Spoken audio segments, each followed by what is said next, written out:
Welcome to MJ Hobby Corner, everyone. In today's video, this is a miniature spotlight, an MJ miniature spotlight.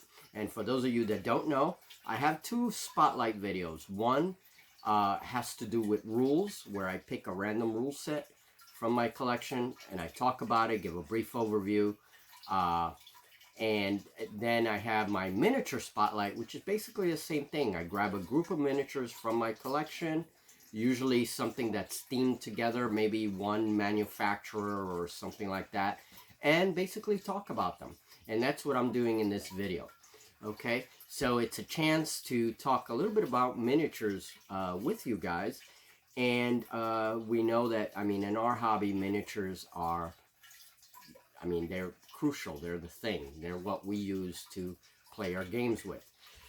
So in today's miniature spotlight, we put the spotlight on Northstar military miniatures, and we are going to be looking at two kits in particular. The female wizards from Frostgrave, and that is Wizard Kit 2, female wizards, and the Ghost Archipelago Snake Man. Okay, now I unboxed these before in my one of my chats with Julie, and never really showed them put together. So we're gonna do that now.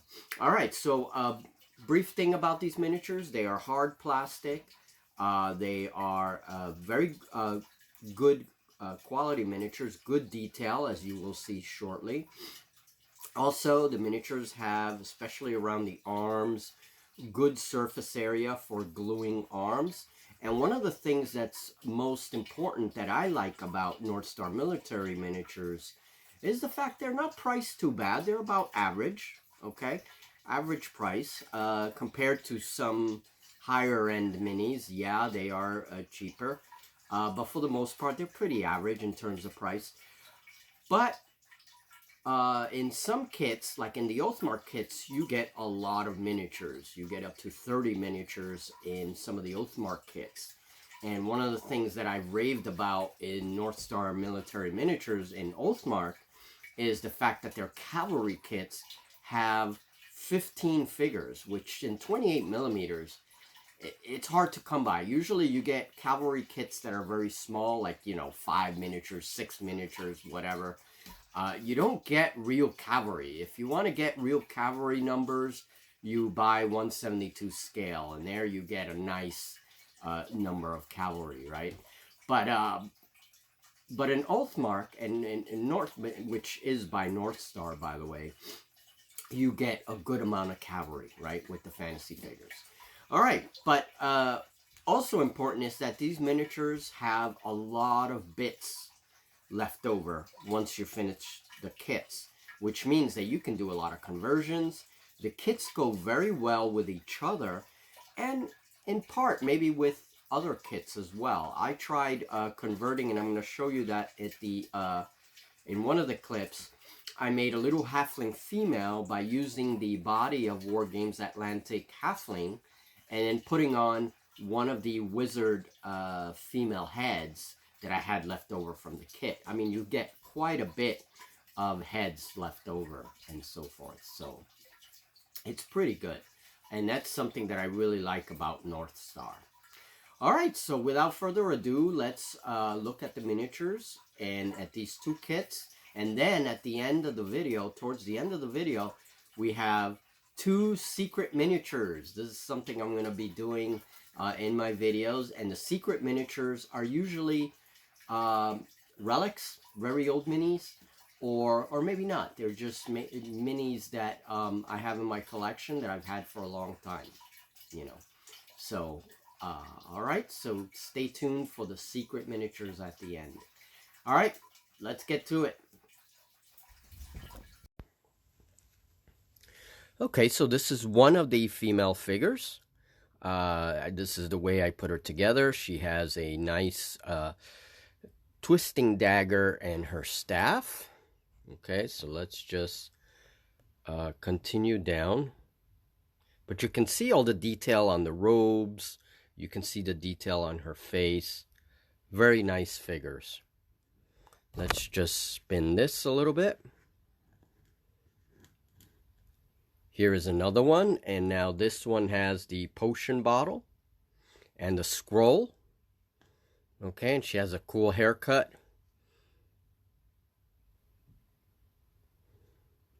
There she is. And we have this one with the sword, and she has a cool little hand signal going on there. Okay, her hairstyle, she has like a bun on her head, and then she's basically doing some kind of hand signals. And here is one that I really like, and this is what I was talking about before. Basically, you have her hair all wavy and, you know, as if there's an invisible wind. As if there is a wind blowing through her hair, you know, as she's doing the spell. She appears to be an older woman, middle-aged woman, perhaps. And she has her spell book open and also doing hand signals. That's one thing about this kit. You get a lot of cool little hand signal arms and spell book arms. She has a scroll and a potion on her belt. Okay, there she is. Very cool miniature. And as I said, the only thing that I have against this kit is that it only brought 8, and I'm greedy. I want 10. But really, that's, you know, not a terrible deal. So here's this one, and this one's very interesting. She has a wand and this little puppet. Looks like a little gingerbread puppet. I thought that was really cute, so I put it. Obviously, some kind of spell component. She also has a dagger on her belt, which was one of the accessories. Okay, so, and this is definitely like maybe a middle-aged woman or a little older. Okay, very cool looking figure. Look at those details, her hat. Everything, her expression, really cool. These are going to paint up quite nicely. Okay. And we have this one. Now, this is a younger female, and she has her staff, necromancer staff. So, and she has a dagger, and this is a young necromancer. So you can set up your figures as apprentices, or as, you know, actual wizards. Very cool. She has the little skull on the head there, and that makes a cool little necromancer. And this one, I love this one. I love the head of the figure, as well as the signals, and she's giving that signal there, that little sign, whatever that means for her spell. She has a sword on her, a short sword on her belt, and then she has a wand. And there's a little bird, a little hawk familiar, right on her shoulder. Okay, so there's a little hawk-like thing right there. And she's just very, very cool. Look at those details on her robes, her belt, just really cool. All right, and moving on to our last one, and this is definitely an older female.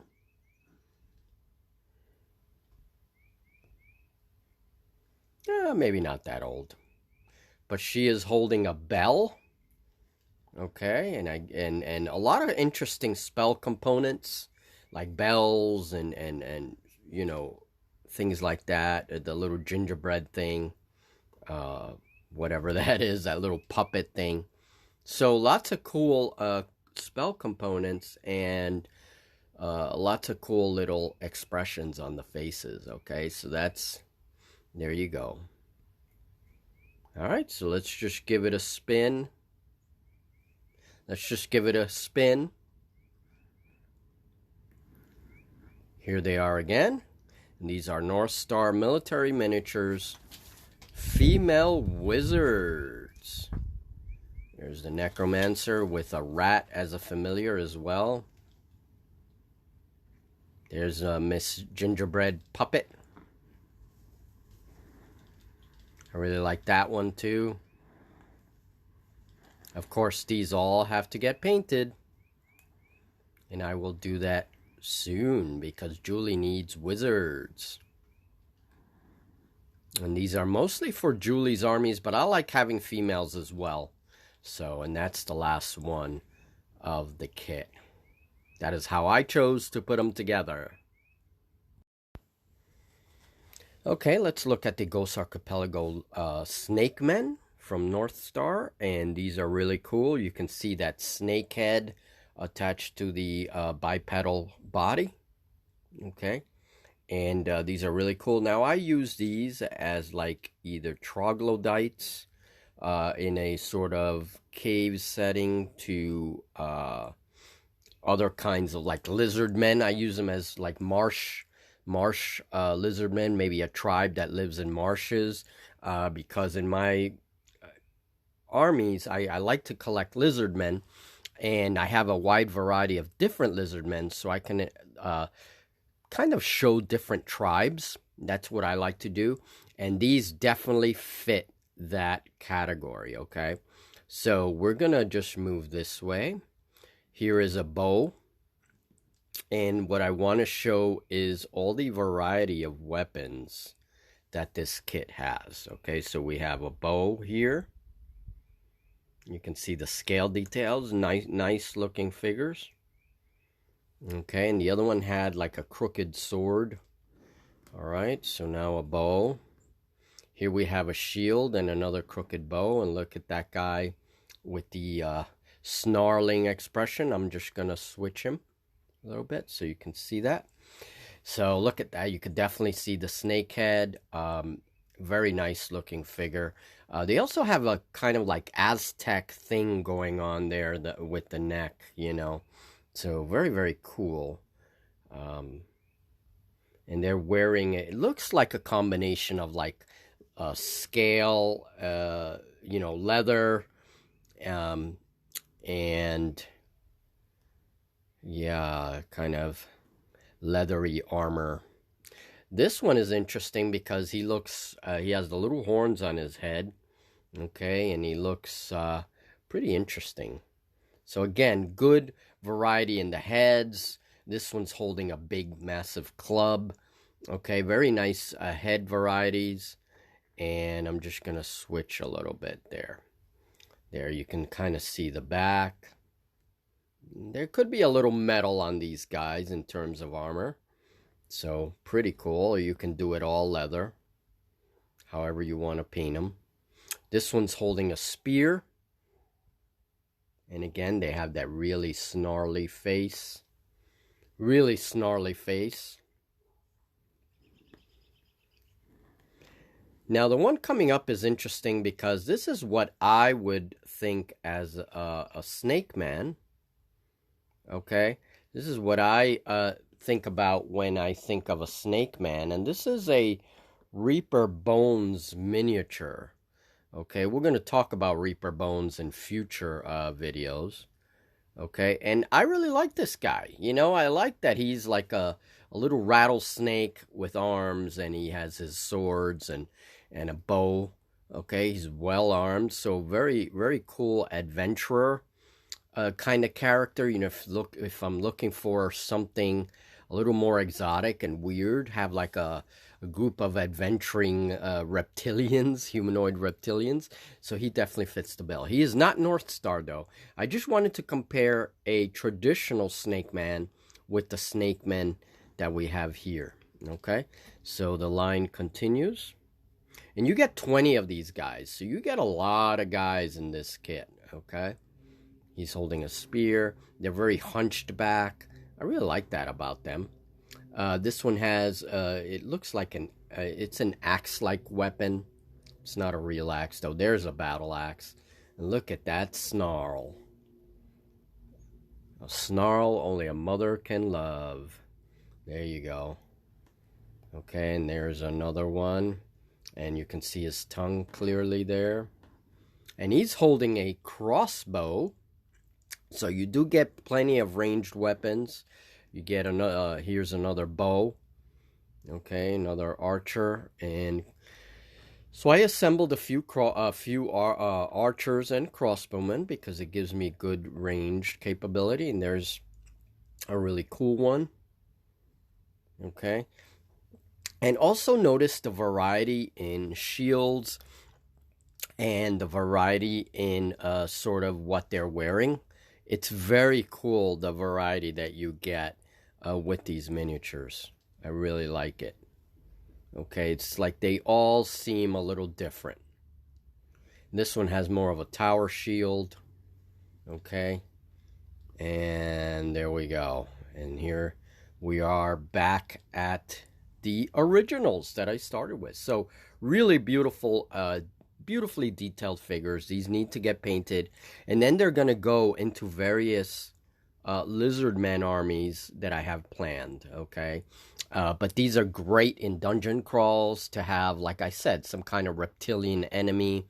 You can use them when playing solo as enemies for a variety of games, including Age of Fantasy, Dragon Rampant, you know, anything like that. I do want to have a couple of games like that soon.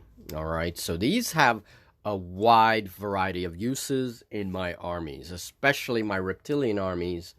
And now gives me sort of a rainforest or maybe marsh tribe of reptilian folk that could, you know, just defend those lands and stuff.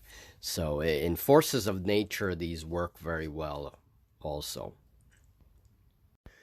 And one of the things that I absolutely love about Northstar military miniature kits is the amount of bits that you get left over. I mean, there are all kinds of heads and weapons and arms and things here. Everything except the bodies. And this gives me a ton of conversion opportunities, okay? There's literally a ton of bits on here. And I haven't separated them yet. Haven't put them in my bits box yet, but I'm going to do that. So that is one excellent thing about these kits. And they're pretty consistent with that. They all have a lot of cool bits. Okay. And again, you get 20 of these guys. Beautiful artwork. You get good ideas for painting them by looking at the picture. And look at that. It's very, very cool. All right, and this is a female halfling that I just made for Julie, and I have a couple of bodies left over to do, maybe 2 more females. And I used Wargames Atlantic bodies and arms that I had left over from the kit, and then the head from one of these Frostgrave 2 wizards from Northstar. And so I made this little female slinger halfling, and she's all decked out in her kit. So, you know, her boobs don't show, but hey, they don't always have to show. I mean, she's decked out in armor or whatever, leather, whatever it is. So she's a young halfling female slinger. And I think this conversion came out pretty cool. So that really highlights my point about, you know, Northstar military miniatures and all the bits that you get. I mean, she's kind of cute. Right? So you can really do some cool conversions, and I gotta fix. This was just glued. So yeah, you can do some pretty cool conversions with this kit.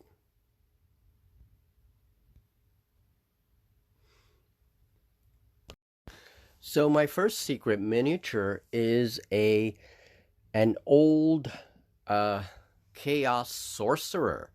And this is from Corn Sorcerer. That's the faction. And this figure has the gun of an old lord. I don't have his gun, so I put the gun of an old lord on him. And also the backpack from another Chaos Marine. So, yep. So this figure is one of my secret ones for this video, and we're gonna have another secret miniature coming up in just a second. But let me just show, if I can. Okay. There we go. 1992. Okay, and that's the edition for this figure. And I just found them in a little plastic baggie, thrown about in a box, all sad. And so now he's going to get painted, and he's going to join Typhus and become some kind of cool miniature. I'm thinking about Frostgrave, maybe one of those Jedi-like figures. Of course, this guy would be more like a Sith or something, but some kind of religious sci-fi figure, you know? It just looks cool. Maybe a cult leader in 5 parsecs, or, you know, something like that. So, and definitely for a grim dark firefight, start a small Havoc Brother army. So there he is, and I'm very excited to have found him. I'm sure he's happy to be found, and happy to join the tabletop community of miniatures. Maybe him and Typhus can actually wreak some havoc. Well, I don't know. Julie's elves are just too much. All right, so I'm just going to spin him about. And there he is. Look at that detail. I really love the old, about 3rd edition or so, GW figures. You know, the 3rd edition figures were really cool, you know. And they are today, too. I have a couple of the more recent figures. But these are definitely relics in my collection. So, there he is. Chaos Sorcerer. Typhus is a Warhammer 40k 3rd edition miniature. I bought this a long time ago. It is a big chunk of pewter. It's all pewter. And Typhus was going to be, was a figure that I purchased because I was, at the time, going to play a Chaos army. A Chaos Undivided, I believe it was. And Typhus was going to be part of one of the units, right? He was just an awesome character. Now, I don't really like the Plague Marines as much, but Typhus himself was really, really awesome. And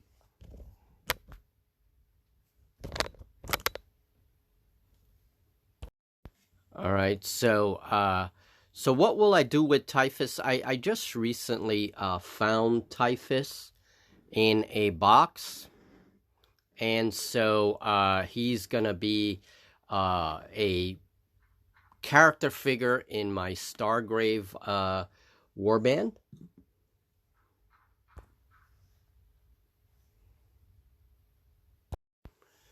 And this is Typhus with the other figures that I bought at the time. These are the only surviving figures. There is 5 figures plus Typhus, so plenty for a unit. And I'm very excited that these have survived all these years. So again, now these guys are all waiting to get painted so that they can join their leader in a tabletop battle. Okay, and there's that cool guy with the gas mask. Check him out. Isn't he cool? Very, very cool. All right, folks. Well, that was my secret miniature. And it's my secret miniature for this episode, and I hope that you enjoyed this video. All right, so I hope you liked that video. All right, so I hope you liked the video. I certainly enjoyed talking about the minis. The female wizards are going directly to Julie's armies. She likes playing with a lot of female characters, and I do too, by the way. I like adding females to my warbands. So these female wizards will be great in, you know, adventure games, in armies, like in Dragon Rampant. You can have a small unit of female wizards or something like that. Basically anywhere, any fantasy game, even Dungeons and Dragons, which we hope to play real soon. Julie's going to be learning Dungeons and Dragons, And these female wizards will be a great little addition, you know, in case she wants to be a wizard character or something. But you can use them. They're pretty generic, so you're going to use them in any fantasy game where you could use female wizards. And same thing with the snake men. Now, the snake men, I'm going to have another MJ Spotlight where I talk about my reptile collection, my lizard man collection. And I have miniatures from many manufacturers representing my lizardmen armies. And that's because I like to have like different tribes, different species of lizardmen in my worlds. So some armies may be a whole conglomerate of lizardmen tribes that have come together against some, you know, to battle some enemy. Or simply do like little wars between the lizardmen themselves, between the lizardmen tribes. That's kind of interesting. That's something I would like to do. Have little like wars just between the lizardmen. Have a nice little world developed just for them. So the snake men are going to fit very well into that category. All right, folks. Well, I highly recommend those kits. They're great kits, really, and you can't beat all of the plastic that you have left over. It will certainly fuel your conversion projects. So stay tuned. All right, folks. Well, that was Northstar Military Miniatures, Osprey Games, Frostgrave Wizards 2 females, and Snakemen from Ghost Archipelago. All right, so have a great one, folks, and more miniature spotlight in the future.